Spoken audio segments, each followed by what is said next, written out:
Today we're working with an Allen Bradley PanelView 600 Plus, and we're going to replace the touchscreen. And this touchscreen has a little nick in it, and we have to replace it. So what we have here is a replacement touchscreen from Monotech. We'll just go through the different steps. You're going to need flat screwdrivers and a knife and some cardboard strips. So you just walk through taking them apart.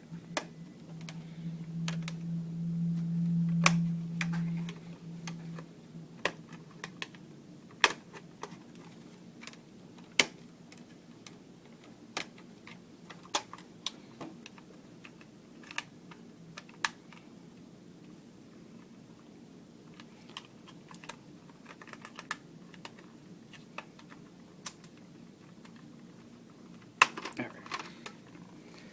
So the back cover comes off.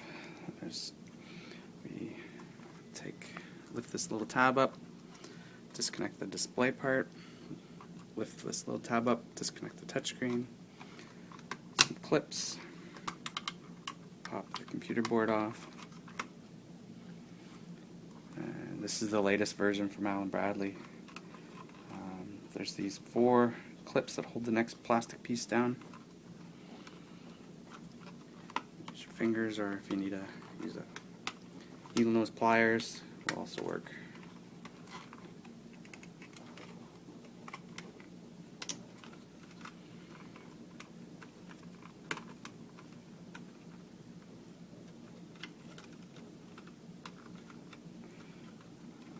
Last one here.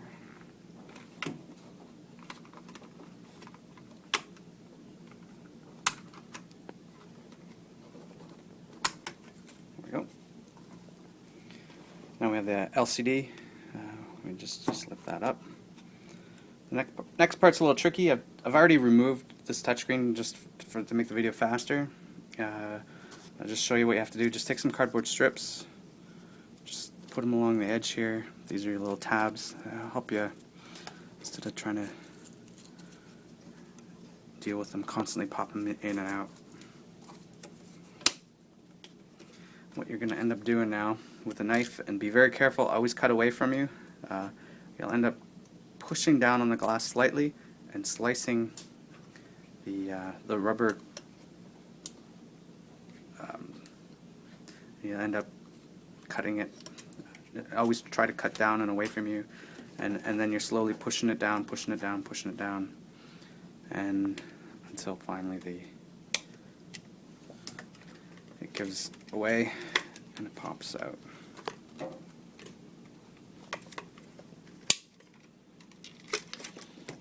As I said, I've already taken it off. There'll be a little bit of residue along here that's holding the touchscreen in place, which is this touchscreen. And you just peel it away. It just comes off with your finger. You just rub it, and it eventually, this is what that big blob is all the leftovers. And you'll have some leftover in here. And so that's how we remove it. Now, if you're trying to buy this from a company in China or whatever, just be aware that there's multiple different types of PanelView 600 Plus touchscreens. There's one with this connector, and then there's one with a wider connector. And physically, they're exactly the same, but the connectors are different. So if you have a chance of buying the wrong one online, but if you call Monotech could tell you exactly what you need. So we're going to take the touchscreen supplied by Monotech, and we're going to end up installing it right back in. On the computer side, this is the newer version that has a smaller little plug on it. I just have an example of the older style. This is the type of plug on the older style. So they're showing you that there's 2 different types, and if you just got to be careful with that when you're replacing these. Also, you get this roll of tape from Monotech to seal the monitor back up, and you're just going to cut it in strips, and you're going to place it back into here nice and straight so it doesn't go over the lines, and you're going to cut it down to size. You're going to put the touchscreen in place here, making sure it's seated so it doesn't fall off. I still have the plastic. Gotta make sure that's off because don't want that on anymore. So when that's off, take it off both sides, and then you're going to end up pushing it down into place, nice and straight, and turn it over. Look, make sure it's not hasn't fallen off, and it's nice and that's perfectly center. And then you're going to reassemble it, remembering that this is where your touchscreen goes. This is where your LCD panel gets plugged in, and you're going to just follow the steps backwards and reassemble it. If you have any questions, you can give Monotech a call, www.monotech.com. Thanks.